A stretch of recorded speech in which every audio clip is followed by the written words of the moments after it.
Le gros dossier du jour, c'est le compte d'Adé Laurent qui a été fermé à la demande d'Aurore Berger, la ministre, machin, tout ça, tout ça. Elle a dit, il a de mauvaises influences, etc. Blablabla. Bon, ceux qui se réjouissent de ça, je pense qu'il y a un retour qui va pas, enfin voilà, personne n'est prêt.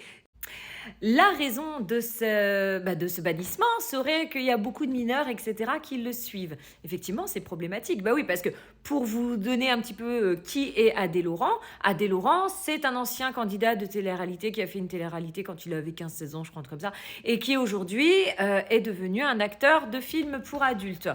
Il fait la promotion de ces différentes plateformes sur TikTok, etc., mais en soi, sur TikTok, moi, j'ai jamais vu passer de choses problématiques sur lui. Je ne le suivais pas, mais je voyais des fois des rediffs de live. Bon, perso, j'ai jamais rien vu. Je peux pas dire que j'ai vu des choses choquantes de sa part. Et je pense qu'il y a des gens qui sont beaucoup plus problématiques que lui. Alors certes, le fait que des jeunes, des mineurs, des très jeunes, voire des fois des gamins de 10-12 ans, suivent un mec comme Adé Laurent, c'est problématique. Mais qui est à l'origine de ce problème à la base? C'est pas Adé Laurent le problème.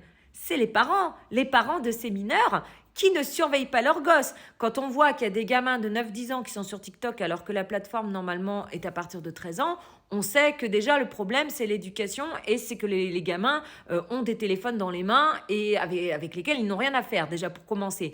Quand tu vois, il y a pas longtemps j'avais vu une rediff d'une vidéo, enfin d'un live sur de Adé Laurent, bon bref, qui traitait de je sais plus trop quoi, et j'avais vu dans les commentaires une maman qui disait oui, alors j'espère que tu vas pas vriller parce que ma fille de 12 ans te suit, elle est fan de toi. Mais pardon, mais ta fille de 12 ans suit Adé Laurent et toi tu es là, tu le sais. Et tu trouves normal qu'elle suive Adé Laurent? Non mais on marche complètement sur la tête. Donc on est en train de censurer un mec comme Adé Laurent qui fait son job finalement. Il fait des trucs de boule, ça le regarde. Les gens s'ils veulent pas suivre, ils suivent pas en fait. Tu vois, moi c'est pas mon truc, je suis pas, c'est fini, ça s'arrête là. Le problème, ce sont les parents qui ne font pas leur job de parents. C'est aussi simple que ça.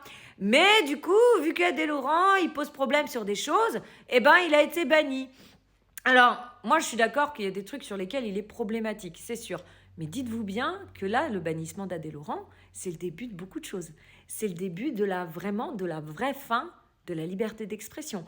Parce que ça commence par lui, et après, ce sera plein d'autres choses. Tu vois, par exemple, un compte comme le mien, qui ne va pas dans le sens de la doxa du gouvernement, à tout moment, je peux avoir mes comptes qui vont sauter. Et il n'y a pas que moi. Tous ceux qui font des comptes politiques, ça va poser problème, vous verrez. Parce qu'on ne va pas dans le sens du gouvernement, etc. Voilà. Non, mais c'est le début de beaucoup de choses. Vous verrez, vous verrez. Au-delà d'Adé Laurent, c'est une espèce de message qui est envoyé pour dire on va vous faire fermer la gueule.